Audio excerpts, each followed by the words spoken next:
Esta tarde se ha reunido el gabinete de crisis de la Junta, aunque, bueno, como decía antes, no han tomado ninguna medida restrictiva más. Eso sí, el Gobierno regional se plantea cerrar las casas de apuestas ante la incongruente o lo incongruente que es cerrar bares y no los establecimientos de juego.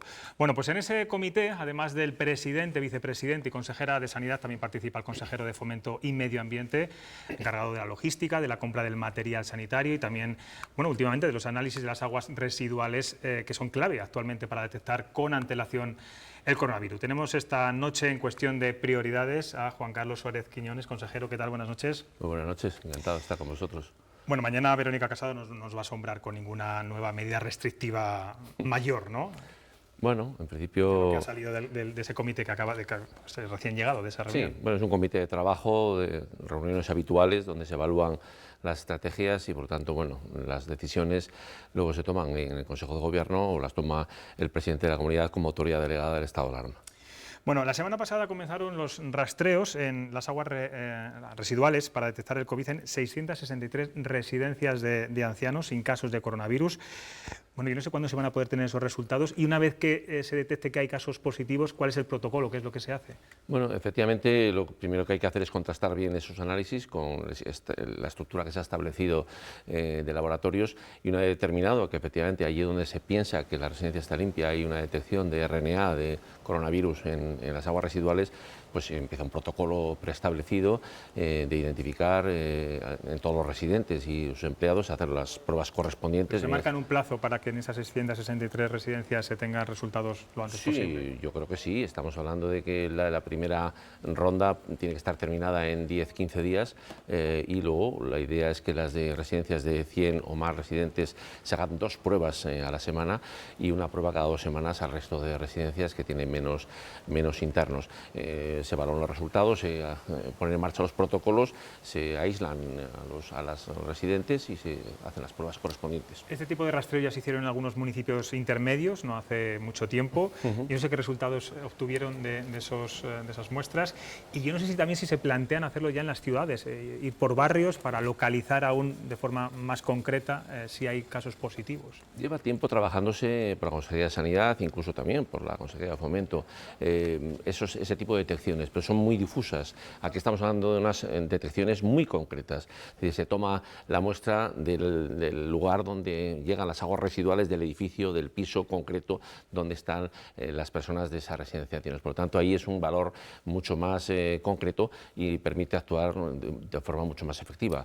Lo otro es más, bueno, es un elemento de investigación, pero no es tan concreto. Como decía antes, en este gabinete de crisis, entre muchas otras competencias, usted gestiona el material sanitario.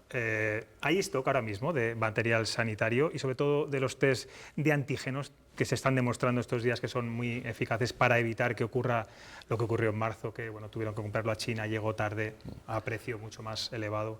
Bueno, el material sanitario lo gestiona la Consejería de Sanidad, el material de residencias también lo gestiona la Consejería de Sanidad. Nosotros lo que hacemos desde la Consejería de Fomento y Medio Ambiente es ser soporte logístico e instrumental para numerosas actuaciones para facilitar la función de estas consejerías. Y en ese sentido, la Consejería de Sanidad tiene un stock importante de material, la Consejería de Familia también y la Consejería de Fomento tiene un stock de respaldo de decenas de millones de distintos tipos de materiales para que no vuelva a ocurrir nunca más lo que ocurrió al principio, que es que pilló a todas las administraciones y a todo el mundo desprevenido en el material de protección. Hoy hemos conocido esa gran noticia de la vacuna de la farmacéutica Pfizer. Bueno, esto va a funcionar a través de una central de compras, a través del Gobierno, pero no sé si la Junta de Castilla y León puede hacer algo para agilizar o para que... ¿Cuál es el papel del Gobierno regional, de los Gobiernos regionales en este sentido, bueno, para que llegue cuanto antes a sus territorios? Bien, yo creo que ahí el Gobierno tiene que estar en la responsabilidad de que todos seamos iguales y no me cabe ninguna duda que lo vamos a hacer y vamos a estar vigilantes para que tengamos las mismas oportunidades. No nos vamos a quedar atrás en absoluto en las vacunas. Pero yo creo que hay que transmitir el mensaje de que la vacuna está muy bien, pero lo importante es la responsabilidad, lo importante es que tengamos un comportamiento conforme a las medidas establecidas en los consejos de las autoridades sanitarias, evitar por tanto esos contactos innecesarios, que es la mejor forma de evitar la transmisión y la mejor forma de eliminar la enfermedad. Sí, porque aún queda para que nos podamos vacunar todos. Bueno, su consejería lleva también las llamadas Arcas de Noé, que son esos hoteles que acogen a personas contagiadas que no pueden aislarse en sus propias casas. ¿Está viendo mucha gente? ¿Cómo se controlan estas arcas de Noé? Bueno, eso son determinaciones que hace la propia Consejería de Sanidad cuando es necesario. Lo importante es tener esa infraestructura preparada y lo está y se está utilizando por distintas personas y por tanto dar la posibilidad de que todos seamos iguales, ¿no? A veces se dice que la pandemia afecta más a la gente sin recursos. Tenemos que tratar de equilibrar esa situación y aquellas personas que no tienen un lugar adecuado donde no infectar a los demás y donde pasar esa fase hasta que se termina su negatividad, pues hay que dar esa posibilidad y se la damos. Señor Quiñones, si algo le ha traído a usted de cabeza en este último año, o en estos últimos años, son las sentencias una tras otra contra la ley de caza. Finalmente el Tribunal Constitucional avala a la Junta de Castilla y León, dos sentencias en concreto, le ha dado la razón. Ha habido incluso una suspensión cautelar de la actividad. Esto ha creado una falta de inseguridad jurídica y daños económicos, en este caso para el sector ganadero. En su momento, cuando hubo una paralización de nuestras normas reglamentarias durante muy poco tiempo, reaccionamos muy rápido y se puso en marcha una reforma de la ley. Esa reforma de la ley permitió inmediatamente volver a cazar con las normas de la ley, por tanto no ha habido una falta de marco normativo para cazar. Lo que sí que había una cierta inseguridad, habida cuenta que teníamos las normas reglamentarias impugnadas ante el Tribunal Supremo y la norma legal, la modificación de la ley ante el Tribunal Constitucional.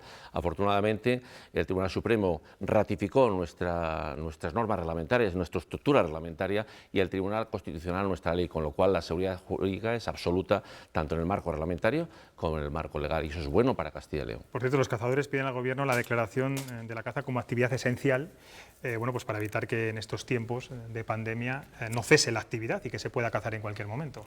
Imagino que la Junta lo respalda. No solo lo respalda, sino que las Cortes de Castilla y León han aprobado una proposición no de ley en ese sentido, y ciertamente los controles poblacionales son esenciales, garantizan el equilibrio de las poblaciones, garantizan la sanidad de nuestra cabaña ganadera, la propia evitación de enfermedades a las personas a través de la zoonosis y las epizootias que se transmiten a los humanos, los accidentes de tráfico y sobre todo también el equilibrio de los ecosistemas, que las especies más fuertes sobrepobladas no dañen los ecosistemas de las más débiles. Por tanto, es un servicio evidentemente esencial. Otra polémica, en este caso generada por el Ministerio de Transición Ecológica, bueno, quiere incluir al lobo en el listado de especies silvestres protegidas. Castilla y León ha hecho un frente común con otras comunidades, Galicia, Asturias y Cantabria, para frenar la prohibición general de la caza, porque ¿qué podría suponer esto, sobre todo para los ganaderos que están al norte del Duero, donde hay más manadas de lobos? Bueno, yo lo que he dicho siempre es que quien realmente necesita protección es la ganadería y los ganaderos. Nosotros somos una comunidad esencialmente rural, nosotros necesitamos a los agricultores y a los ganaderos en el territorio rural, han modelado el paisaje durante cientos de años, han mantenido la riqueza del mundo rural y por tanto el equilibrio de los ecosistemas están básicamente también en la existencia de ganaderos y agricultores en el medio rural. Eso es un valor que no podemos perder y por lo tanto necesitan esa protección. El lobo no necesita una protección especial, ya tiene una protección. La población de lobos ha pasado de 400 a 2.000 lobos en Castilla y León. Tenemos la mayor población de España y una de las mayores de Europa. Se da porque se le conserva, se da porque tiene un estado de conservación favorable. Por lo tanto, es absolutamente innecesaria esa reforma. Nos vamos a poner total y de forma rotunda y radical y hemos hecho el noroeste pues un frente incluso pues con comunidades gobernadas por el propio Partido Socialista, porque no es una cuestión de política, es una cuestión de la realidad, de la justicia y desde luego de buscar los intereses generales, no proteger intereses particulares de determinadas organizaciones que tienen unas ideas que no defienden el interés general, desde luego. ¿Y ve en este sentido poca empatía o poca sensibilidad del Gobierno, de la ministra de Transición Ecológica con el sector ganadero? Sin duda ninguno de los pasos dados van en sentido absolutamente contrario a eso. Por tanto, nosotros en Castilla y León y las comunidades que estamos en esta común acción para evitar que esto sea así, así lo pensamos. Otra de sus competencias es que llegue la banda ancha a todos los municipios de Castilla y León, que es como casi una quimera. Estamos ahora, mucha gente teletrabajando, mucha gente se ha ido a los municipios rurales porque pueden trabajar y ante posibles confinamientos. Se lo han preguntado muchas veces, pero tengo que insistirle, ¿cuándo será posible que la banda ancha llegue al 100% del territorio de Castilla y León? Sin duda esta legislatura va a ser capital. El presidente de la Comunidad, Alfonso Fernández Mañueco, comprometió una movilización de 130 millones de recursos para esto entre distintas administraciones y sectores. Hemos firmado un protocolo con todas las diputaciones provinciales, todas las administraciones estamos a una, y va a haber un avance muy importante, ya está habiendo un avance importante que se va notando poco a poco y que en definitiva en el año 2022-23, que es el fin de la legislatura, los niveles de cobertura de banda ancha de 100 megas o más, no solo banda ancha, sino que sea de calidad, van a ser muy diferentes a los que vivimos al principio de la legislatura. ¿Fecha no se atreve a decirme? Estoy hablando de la final de la legislatura. Bueno. Ahí vamos a ver las cifras y va a haber un cambio muy sustancial. Bueno, mis compañeros periodistas seguramente que tienen muchas preguntas, vais a formular solamente una. Laura, por ejemplo. Bueno, a mí me gustaría preguntar, al inicio de la entrevista ha hablado de ese proyecto de análisis de aguas residuales en residencias de ancianos, de mayores de la comunidad autónoma. Me gustaría saber si esa técnica va a sustituir a otras técnicas, otras pruebas de detección de la enfermedad. O quiero decir, si se va a primero determinar los resultados que ofrezcan ese análisis de aguas residuales para determinar posteriormente si se realizan pruebas en esa comunidad, en ese centro de mayores. ¿Cómo es complementario, en definitiva lo que se trata de actuar antes. Si en una residencia se actúa cuando hay la más mínima sospecha de una persona que pueda tener cualquier tipo de infección de coronavirus o incluso de forma preventiva, aleatoria, selectiva, con esta detección actuamos cuando nadie tiene ningún síntoma, cuando no hay ningún elemento que permita sospechar que hay un problema y por tanto se permite que la enfermedad no avance si llega a anidar en alguno de los residentes. Por tanto es un elemento complementario, preventivo, de anticipación de la respuesta. Entonces se seguirán haciendo PCRs y se sigue haciendo toda la política exactamente la misma. Se trata de llegar antes. Luisme. Yo no me puedo sustraer de preguntarle por los presupuestos de su departamento. Llevan, ya no recuerdo los años, 8 o más, zurrados porque llegó una crisis y había otras prioridades. Estamos en medio de otra crisis. ¿Tiene confianza de que le caiga unos presupuestos más inversores que en años anteriores? Desde luego vamos a ser muy eficientes en la administración de lo que nos corresponda y de hecho pues estamos asumiendo compromisos en materia de depuración con inversiones de 130 millones de euros en materia de banda ancha, donde hemos aportado, la Junta va a aportar 30 millones de euros, esta consejería en materia de vivienda y por tanto vamos a ser muy eficientes en el presupuesto. Hay que tener en cuenta que tenemos un gasto extra, hablamos de que mi consejería ha tenido un gasto de más de 60 millones de euros para actuaciones derivadas del coronavirus, pero eso no va a evitar que hagamos lo que tengamos que hacer, que es insuflar actuación, obra pública en la actividad económica de la comunidad, que eso significa empleo, riqueza y en un momento tan difícil eso es irrenunciable. ¿Habrá entonces mucha obra pública en los próximos presupuestos? Sin duda ninguna. Vamos a hacer todo el esfuerzo para que nuestra actuación y esta consejería, que es una consejería inversora, o sea, de mucha obra pública, ya lo he puesto en manifiesto, el programa de depuración de aguas residuales, vamos a poner en circulación 130 millones de euros de inversión en más de 300 depuradoras que vamos a